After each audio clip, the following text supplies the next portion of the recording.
Hello, friends, family, and strangers. This is take 4 of a video I'm trying to do in one take because I'm technologically literate and I don't want to edit. Before we get started, I'm going to address a few things. The subject of this video is my workplace experience. All of it is factually what happened to me. None of it is intended to cause conflict or confusion or mistrust. It's just what happened to me, man. Like, I'm just talking about the things that are going on in my life. I'm dressed a little silly because it's a heavy subject for me, and I feel like the silliness helps me kind of break that barrier about talking about this subject. So for context, for those of you who do not know, I work at a corporate company. We sell pants, and there's a bunch of bullshit happening to me. So let's get into it. On March 2nd, I received a final warning regarding my unbelievable and horrible behaviors in the workplace. Specifically, I had violated this company's consumer experience policy and personal conduct policy. And it was accompanied with a list of incidents that I had never seen nor heard about prior to that March 2nd date. I was ambushed in the office. As I sat there in tears, frustrated, looking at this list of incidents, I had realized that they were a bunch of lies.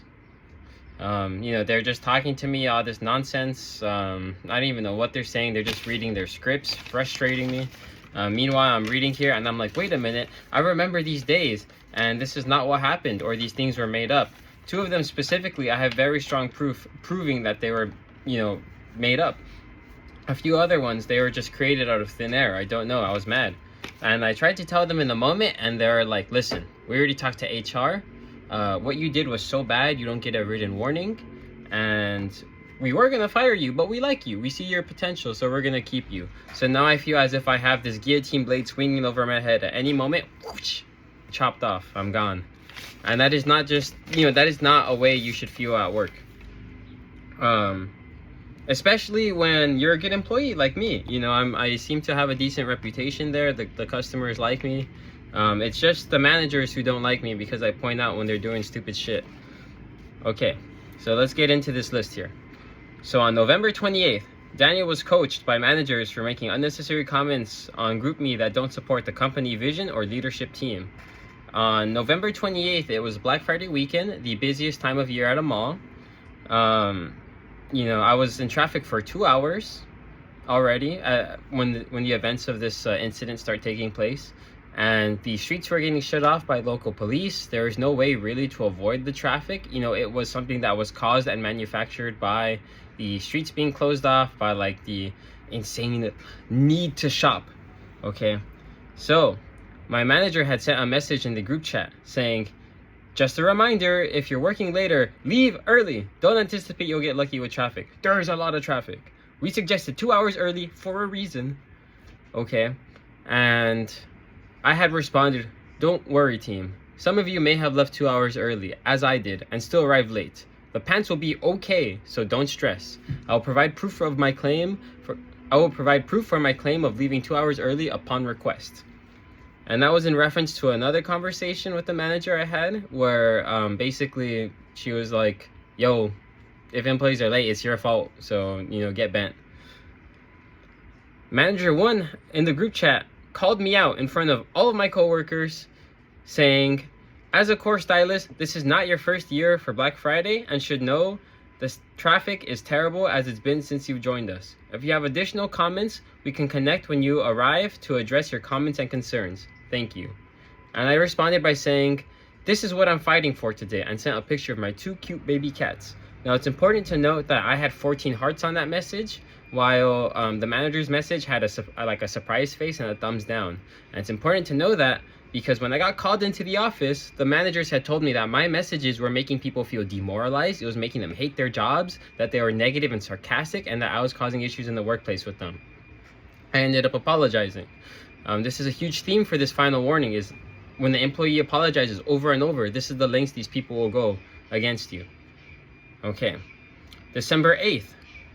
Managers connected with Daniel in regard to sidebar conversations, top performers, and unnecessary GroupMe communication once again.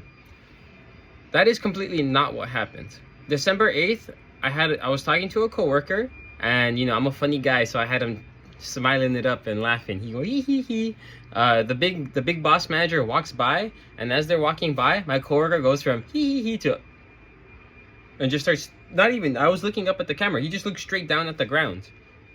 And I saw that and I was like, I've never seen that. That's horrible. That's a horrible reaction to have. And it's a commonplace thing. It's something that people feel about this manager all the time. And at that point I had enough. And so I said, yo, can we talk about this?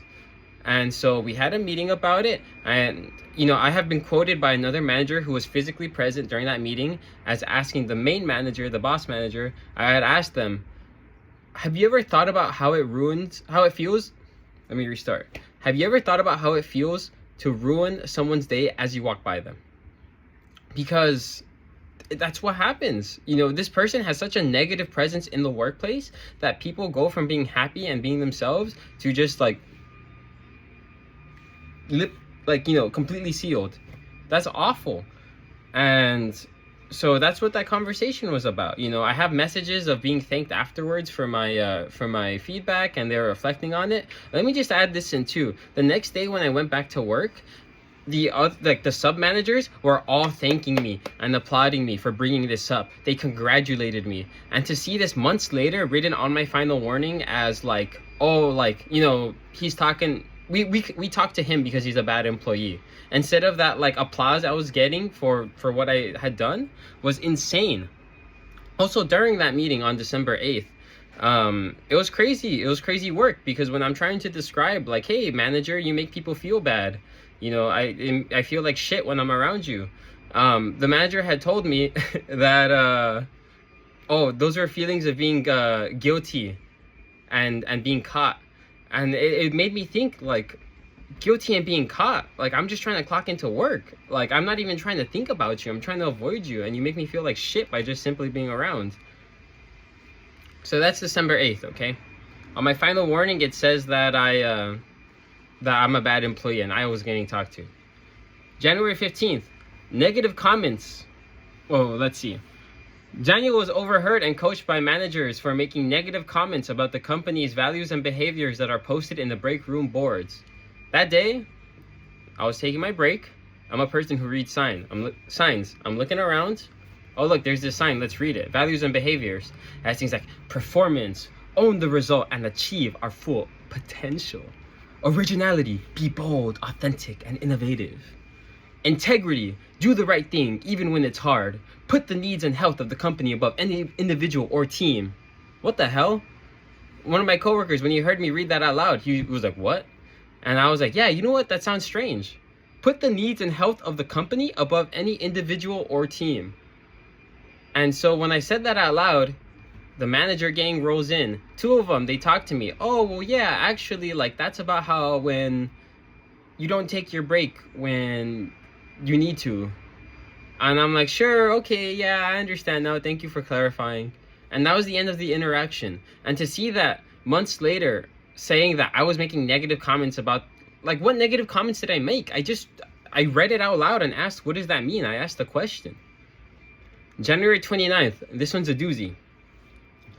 Store manager shared communication with the entire team that employee discount was being updated, and Daniel replied to the post with a picture depicting the CEO eating a well-balanced meal. Meanwhile, the employees ate scraps. Again, an unprofessional and unnecessary communication. Go ahead, do me a favor, and look up Mickey Mouse cutting bread.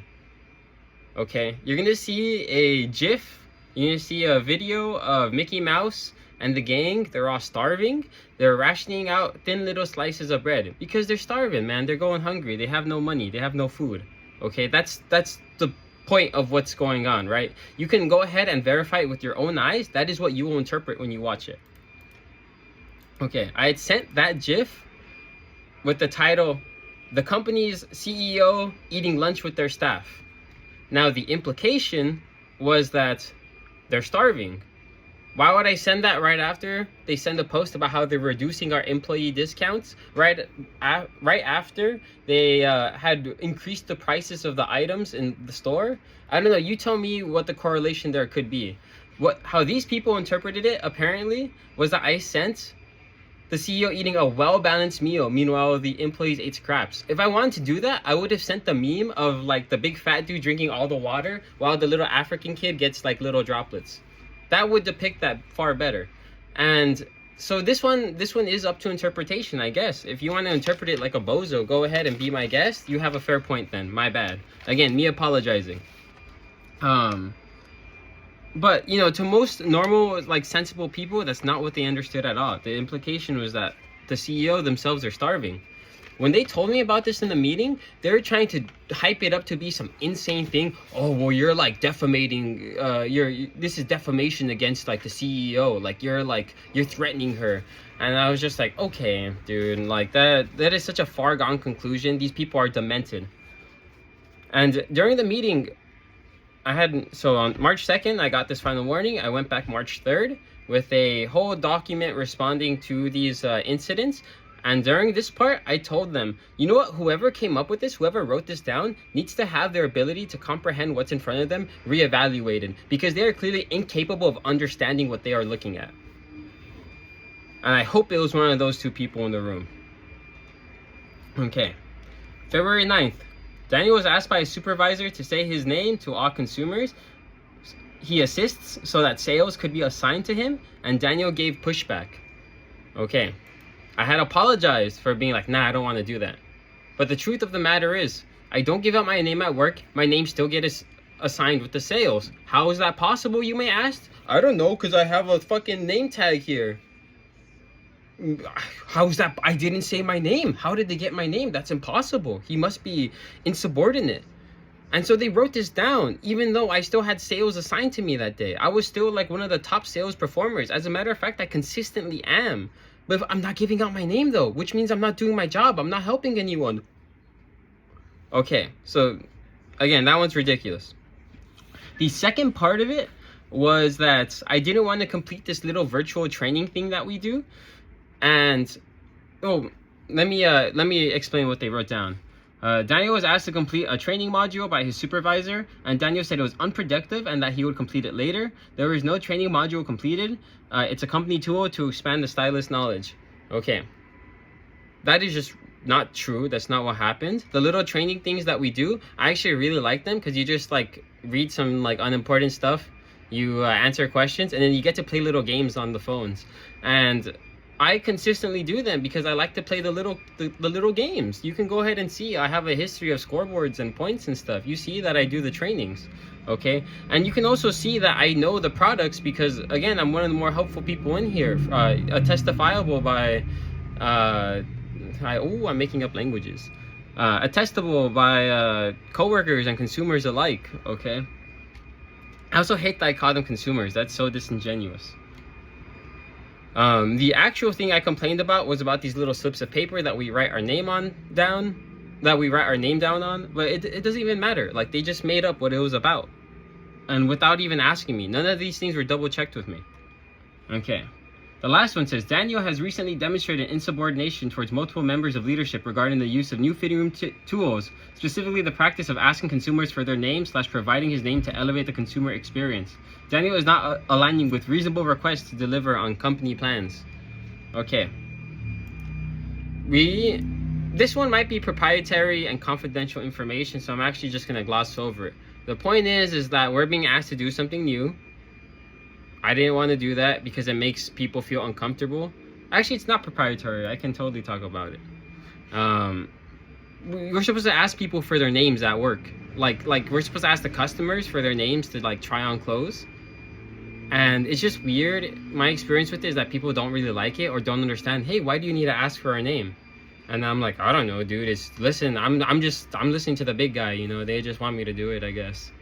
It kind of seems like, personally for me, it seems like a overstep into one's personal boundaries.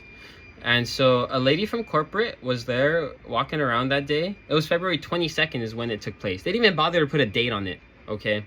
It was February 22nd.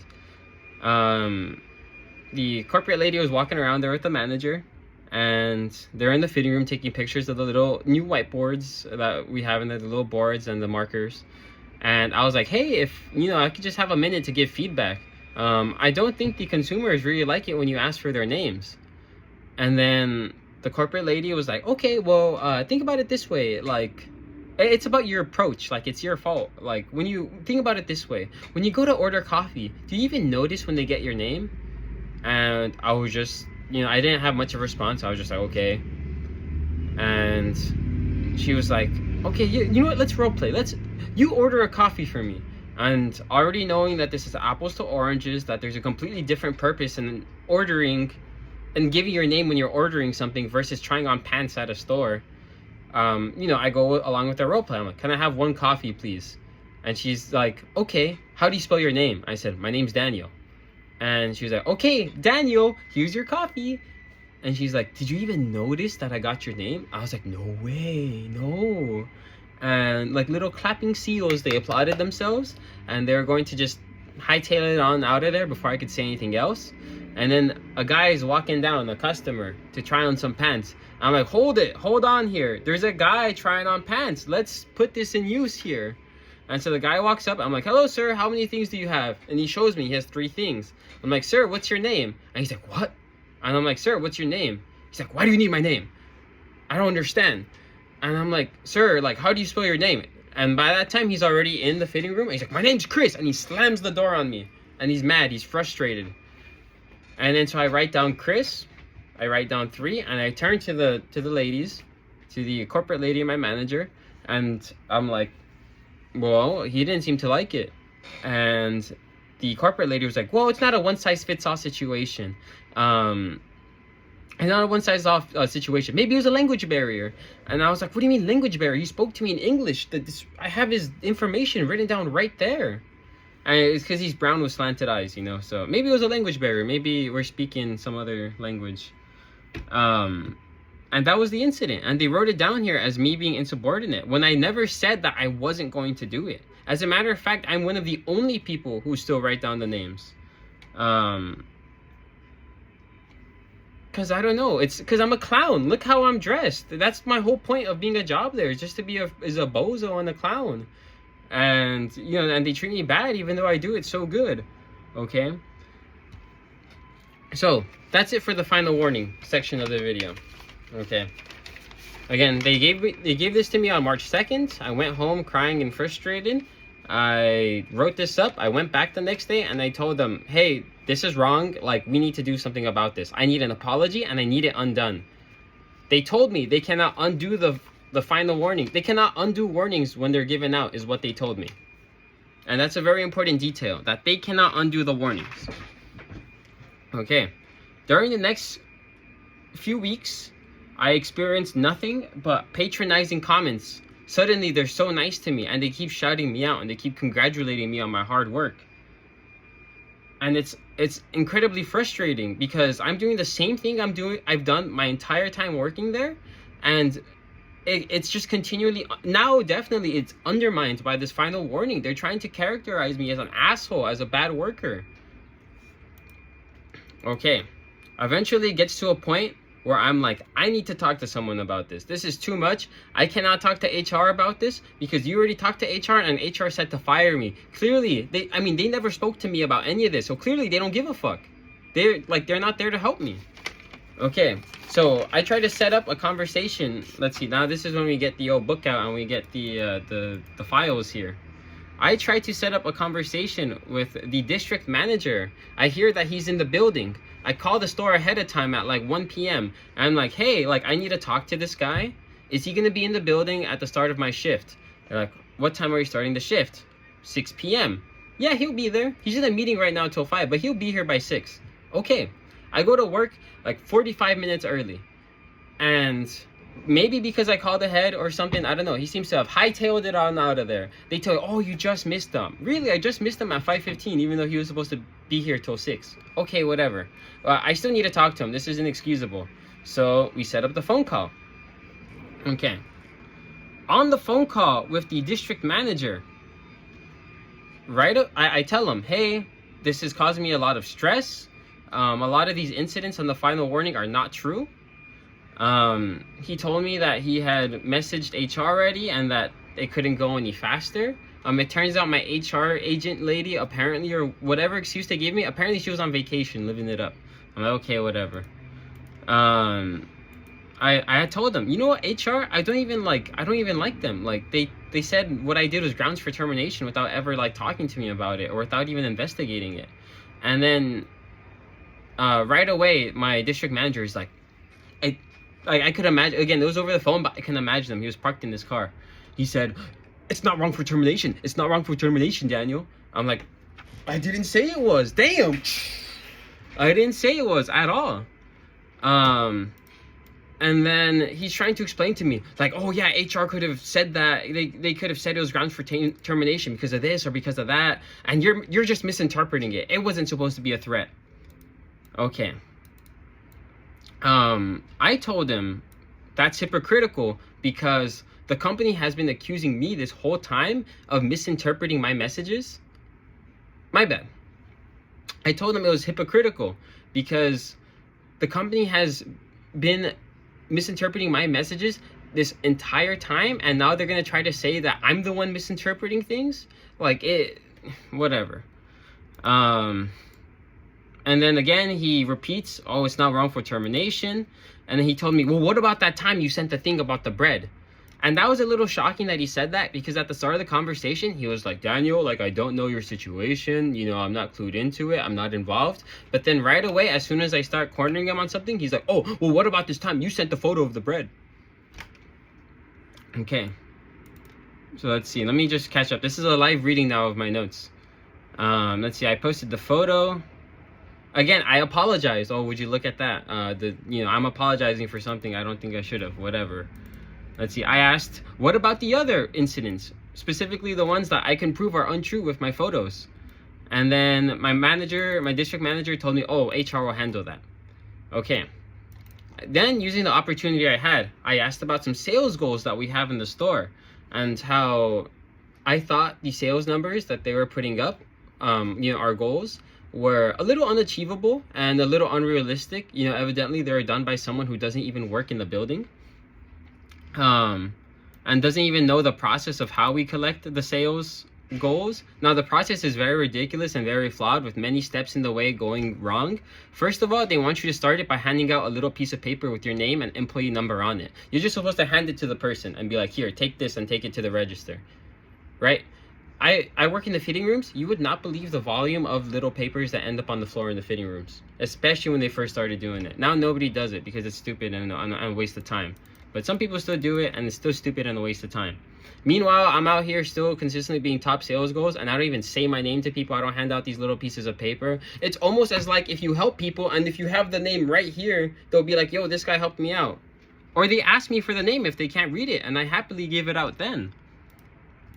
Okay, and again, this still going into this act of giving out the piece of paper, it's uncomfortable for some people. So we have little girls who work there. They don't want to give out their little pieces of paper to the grown men that they're trying to help out. Like, they don't, like, that's so weird. It's just a weird dynamic. Even if, like, you weren't, like, if it wasn't that exact dynamic, what if you're like a guy giving it to a girl? The girl's gonna be like, what the heck is this? It's just weird. Okay, there's a lot of weirdness to it. And then besides that, that's just the first step. You have to expect this person to take it down to the registers to give that paper. You have to ask the register person to reliably put in that information. There's a lot of moving parts that may not work. And so now that there is corrective actions, I'm getting ahead of myself. So I asked him, you know, how do you guys get to these sales goals? Like, what's the math behind it? Can we have some transparency? Let me see. So I said, can we have some transparency? How are we deciding these sales goals? And my district manager told me, Daniel, Daniel, you are the first person I've had to explain why we have to sell. And I was like, I was shocked. I told him, what about my previous question implied that I didn't know why we need to sell items? We're like, it's a company, it's a business. Yes, of course I understand why you need to sell things. Money doesn't just come out of thin air. Like, that's such a disingenuous response. That's so bad faith. He thinks I'm stupid. You know, that I felt like that's what was the equation there. And so I asked him, what makes you think that I would need that explanation? And he told me, and right away he's like, you're getting worked up, and I don't like it, so I'm not even gonna respond. Okay, whatever. Again, I asked for the sales goal. I asked about them. I was like, you know what? I think it's different when the sales goals were just like, I don't know what they were tracking, but recently they're being used for corrective action against employees, and it's ridiculous, and I don't like it. And he told me, oh, it's industry standard. It's based on monthly data. Why should it matter to me if other employees are meeting the goals? And I told them, well, like, my employees are my coworkers are stressed about it. Like, we work in an environment with other people around. If the people around me are stressed and messed up about it, like, it's gonna hurt me as well, or it does hurt me. And then he told me, why do you, and I was like, what, why do I care? He's like, no, not why you care, why do you shoulder the burdens of the employees? I was like, shoulder the burdens of the employees? Am I like Atlas holding up the whole planet here? I don't understand. Why is he exaggerating so much? Why do I care about people and like if they're able to work somewhere that's like decent to them? I don't know, because I'm a human being maybe. And he told me, oh, you shouldn't burden yourself with your coworkers' frustrations. And that's just like, that makes no sense. You know, if you're the same rank as someone, if you see how they're being treated, what's being done to them, you know, you should understand that that could happen to you too. That's this idea called solidarity. You know, everyone take that home with them, please. Okay. I had then brought up to him a incident in the group chat where a coworker's car was broken into, and how there's no messages, no responses from management, even though they're always saying, hey, we're here to support you. There's no responses from them. Days later, another girl asked, is it safe to park in the parking lot? And there's no responses from management. And I brought it up to him, especially because their argument about giving me the final warning was supposed to be like, hey, we don't want you to take this as a bad thing. You know, we're here to support you. It's supposed to be a good thing. You can improve. You can always fix yourself. And so I was like, where's the support on that? And my manager starts getting upset with me, my district manager. He's like, I don't know what you expect of your managers. I don't know where you got this from, but you need to dial it down. And I was like, I don't care. Like, you're like, that's strange. I don't care. You just like, you should have just sent like, hey, we're doing something about it. And then he was like, we are doing something about it on the back end. Just because you don't understand doesn't mean we're not doing it. I was like, it's not that I don't understand. It's that everyone in the workplace feels like this. People are asking me. People ask me because I responded in the group chat saying, hey, actually, it's not safe to leave your things in the parking lot. Because it's not.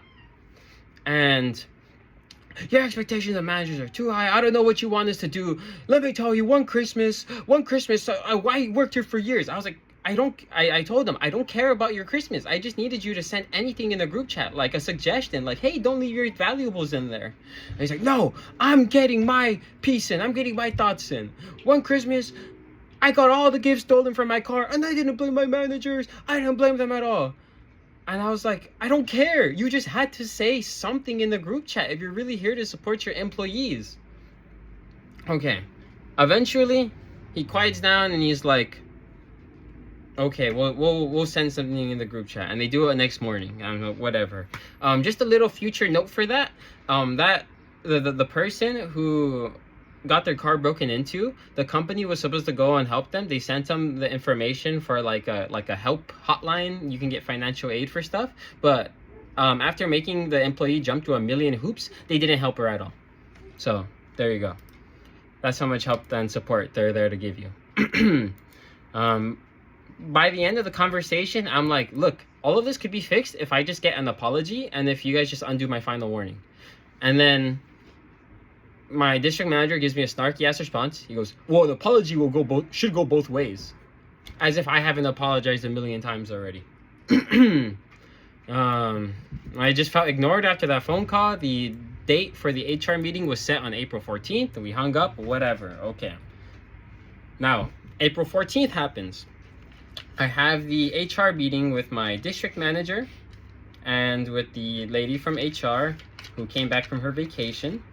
Right away, they're like, oh, this meeting, this is not to undo the we're not going to apologize. We're not going to change our decision on anything. This is to reset the expectations. This is to understand how you can get support from your leadership. This is focused on your behavior. We're not reinvestigating. And this is about fairness and progress. You know, it's so a bunch of fluff. Basically, go screw yourself. We're not going to do anything for you. Throughout the meeting, they had throughout the meeting, they revealed that they did not investigate any of these incidents. They admitted that they don't have to. They use very vague terms to try to describe my behavior. And so when I had asked, like, hey, could you define on what you mean by like negative behaviors in the workplace, like, and how they apply to what I'm doing, the HR person told me, go get a dictionary. And then I was like, excuse me, did you just say that to me? And then the HR person was like, nope, what I said is, I'm not going to give you the Webster's definition. For those of you those discerning viewers at home, you tell me if that's anything different or not. Okay, so they told me that at first they told me they didn't have to investigate every incident, that they were based on observations. I asked them which ones were investigated, and then they told me that all of them were based on observations. So if they don't have to investigate incidents because they're based on observation, if all of them were based on observation, did they investigate any of them? Let's see.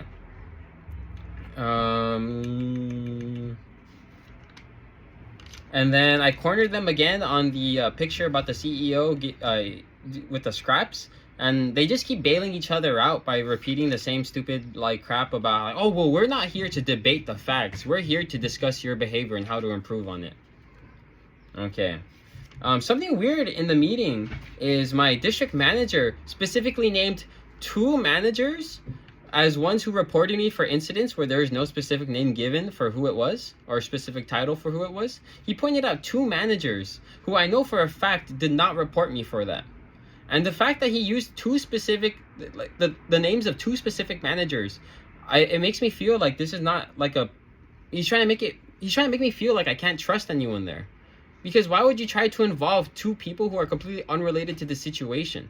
And I know for a fact they didn't, because I ended up talking to one of them. Let's see. They keep telling me that I'm sarcastic, that I'm publicly criticizing leadership values and decisions. That is true. I was criticizing it publicly. That I need to focus on my behavior. Oh my God, I missed the most important part about the conversation with my district manager, which is something that they said to me again here.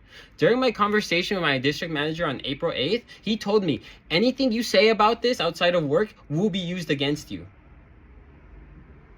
That sounds like my Miranda rights. Okay, on April 14th, the HR lady repeats a similar sentiment. She tells me that if I were to talk about this outside of like an appropriate setting with them, that it would create confusion and conflict, and I'd be identified as a source of that and dealt with. These both sound like threats to me. They sound like threats not to talk to people about this. And I had been talking to people about this. I'd been talking to my coworkers about this around the workplace, to the point where, and they knew about this because they had revealed that they watch me on cameras and they see when I stand around to go talk to someone, presumably about this. And maybe the cameras have audio, I'm not too sure, but they just assumed that I was talking about this. And they were right, I was talking about my final warning. And they revealed that they had watched me on several different days, which is just like, I love working in a place where I know they're watching me, you know? And that makes me really happy, because that means that they're watching me for all the bad stuff and none of the good stuff when I'm actually doing my job. And they only bring that up when it's to patronize me. Whatever. As for the final warning, they said that they won't revisit it because it was issued correctly. And I was like, really? It was issued correctly? A few days ago, I had uncovered a written warning that I never got, that I thought was very interesting because it was filed, but I had notes from the district manager saying to check the verbiage because they expect me to push back on it. I was like, well, what about that written warning I never got? Where is that step? How come it just skipped straight to a final? And they told me, well, that one was issued on an error. And then I said, wait, it sounds like there's an error. So you're not going to undo it because it was issued correctly, but then there's an error? And then they said, well, you know what, just focus on improving your behaviors. Okay. Not recommended to share with employees, as that can disrupt the workplace. Not prohibited is what I made them like specifically say. I told them, can I legally say this? Can I legally do this? Can you stop me? And they said it's not prohibited, but that it'll fuel confusion and conflict. Okay. They told me bring up concerns with them, blah blah blah. No criticism of policy, no being dismissive. Okay. The meeting ends, a bunch of nothing, a bunch of bozo, a bunch of zilch. Okay. Since then, they've left me alone. I am the prized boy of that company now. They bend over backwards for me anytime I have a request, or I ask on the walkie, or if I ever mention taking a break, they go super out of their way to help me out with that, which is wonderful. But I will not forget this. I cannot forget this. You know, I still have questions. Why did my district manager bring up the names of people who are not involved in this? That seems unprofessional. That seems scummy and slimy. Why did they make me feel threatened for months, reading me my Miranda rights about about how I could not talk about this, how it would be used against me? And I'm at the point where, you know, look how I'm dressed, dude. Go ahead and use it against me, you know, if you even can. I know my rights. I go to the